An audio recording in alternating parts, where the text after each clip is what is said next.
Hi everyone, today I'm going to show you to check the second process of checking our fermentation. So we started this fermentation on November 2nd and now it's the 15th. So it's basically 2 weeks in processing. As you can see guys, there is some of them that has overflow and has dried juices on the top. But the good thing, look at this is the one is not any dirty at all and it looks okay, and when you press it, there is a hole in there that the carbon dioxide can build up. So let's open this one first and see what's inside it. Okay, so okay, now at this one we're gonna check it with the smell. Okay, the smell so good. It's a sour smell. It needs to be a sour smell, and you can see this build up in here. Okay, this is a little bit more of getting sticky, so that means there's no active enzyme on this one.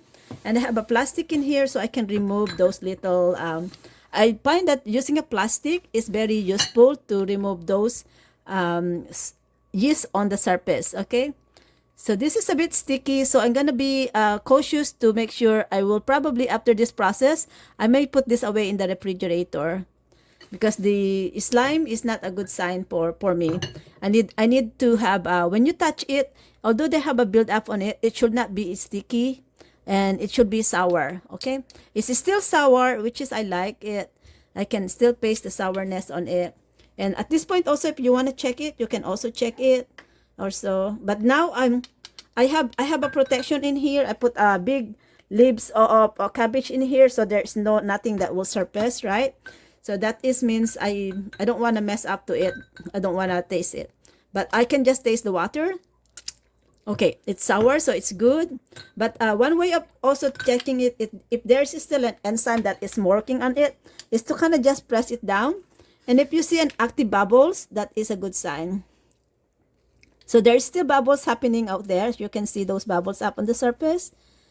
Right? There's still bubbles in there. So that means the enzyme is still doing well and is still alive. So I can actually decide to, now is to put this in the refrigerator or another week. Okay, I'm gonna put it for another week because I like it a little bit more sour. Okay, and at this point also we're also gonna check some air, if there is a lot of air movement in the bottle, or also if there's a lot of air surface or spots in the bottle that we have to release. So far so good guys. I'm not seeing very much spots on air, so that means I did a good job of compressing this one. So this one here, I'm just gonna dry this, and then we'll put this one back in, and we're also gonna push this thing, just push it. So there is enough water in here, and you can see all the bubbles that coming up right now over there on the corner of the edge of the bubbles up. So that means they still have a good enzyme. So I am safe to leave this one for another week in a room temperature to continue fermenting. So because I like it, the sour it is, the better for me. So I love it really sour. So that's in there, and I have a little bit of paper towel here to just kind of wipe it down the edges here and put this one back in. So this one is doing so good so far. So another week for this. And you can see guys that my container that they have spilt, they spilt somehow on the, they do have some spilt over there. So we're gonna change that. We're gonna remove that and go into a clean one. And also I'm gonna also clean up the bottles as well. We're just with a wet cloth, so just to make sure it's clean. Okay, so that's it. So I'm gonna store this for another week. I'm gonna set this aside in our big container there, right there. So that's all the one that I have done right there. Okay, and we're gonna continue more. We're gonna check now. I'm gonna show you this one that I don't have a proper lid for this, so I use that the hand gloves. And you can see guys that this is so good because you can see all those bubbles on the top over there. Okay, right there, and it's good. Wow, so it's doing very well guys. You can see all the active bubbles happening. That is fermentation happening, and I will also smell it. Okay, make sure the sourness is like a vinegary smell or a wine smell, so that is okay. And at this point I'm going to rinse this my hand gloves. So let me see. Yeah, there's nothing there, so I'm gonna rinse this one. Okay, we are also going to remove some of the everything that is on the surface, just like this one. We don't want any fibers on the surface because they can promote mold. Okay, so just have to remove that whatever's in it. Okay, yes, good. I'm gonna leave the bubbles because the bubbles are sign of that there's something healthy in there happening. So I'm gonna leave that there. Just gonna put this one back in. Okay, and then it will build up its own pressure, and by the time you will also see that this will be up, cram up in it.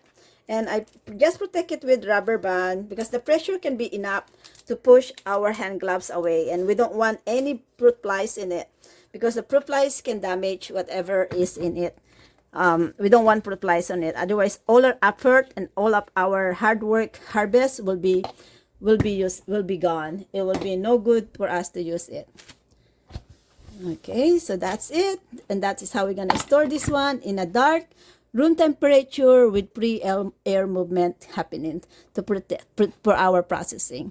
So okay guys, that is how you maintain the second stage of fermenting, and I'm gonna move on to many more of my jars. So this one here, let's see. Oh my goodness, it's so hard. I can't open it.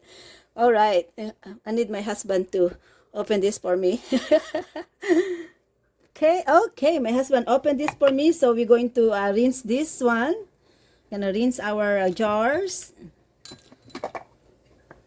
Now we are at this stage, we're gonna clean out also the glass, because now the glass has accumulated some of the surface there, so we're gonna also wash that one. Just rinse it in it. Just we don't want those just cleaning up. Okay, and at the same time also we also going to taste this our water to make sure it's sour. Oh my goodness, it tastes so good. I'm happy with the taste, and also we're gonna clean up the edges as well before we put our things together. So guys, I'm not seeing very active bubbles in here, but let me just test it. There's still bubbles in there, but it's not as active as I wish I could see it. Okay, so at this point I may put this one in the refrigerator. I will end up the fermentation, and when you put this in the refrigerator, you don't have to put the glass, but I always put it on the glass anyways because I want to make sure it's submerged in it.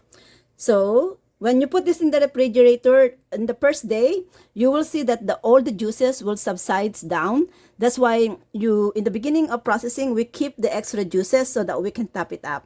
So for that, I will do another video for later. Okay, so this is basically ready, guys. I'm gonna actually change the lid for this one. So once you are ready to put them in the refrigerator, you just basically put the plastic lid. You don't want metal in the refrigerator with salt on it. They will just get they will just get rusty. So this one and this one can last in the refrigerator for a year, provided that you always check that and make sure that they are always submerged in water, in juices. Okay, and if you run out of juices, you can just make water and add the salt in it to make the 2 to 3% brine. So that's it, guys. That's our first batch of sauerkraut for this year of 2024.